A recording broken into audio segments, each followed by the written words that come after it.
नुआपड़ा उपनिर्वाचन पूर्व बड़ राजनैतिक हलचल देखा मिली। दिवंगत विधायक राजेंद्र ढोलकिया पुओ जय ढोलकिया सभी नजर रही।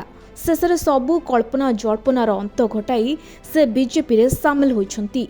आज अपराह्न राज्य बीजेपी कार्यालय को निज शताधिक समर्थकों सह आसी पहुंची जय ढोलकिया। बीजेपी वरिष्ठ कर्मकर्ता उपस्थिति रे से दल में सामिल होइछंती। ए मिश्रण पर्व माध्यम ढोलकिया विधिवत भाव में पद्म धरिछंती।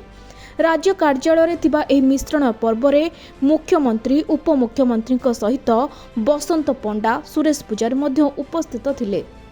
जय ढोलकिया बीजेपी रे जोग देबा परे नुआपड़ा विधानसभा आसन को नहीं सबु अंक एपट सेपट हो जाइछि।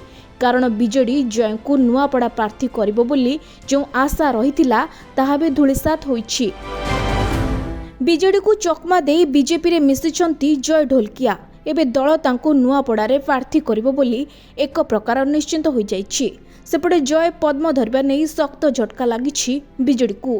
कारण दीर्घ दिन हैला बीजेडी दखल रे थिबा नुआपड़ा आसन रे बीजेपी रो पत्यार एबे बढ़िबो बोली राजनीतिक महल रे चर्चा हेउछि। ब्यूरो रिपोर्ट, खबर ओडिशा।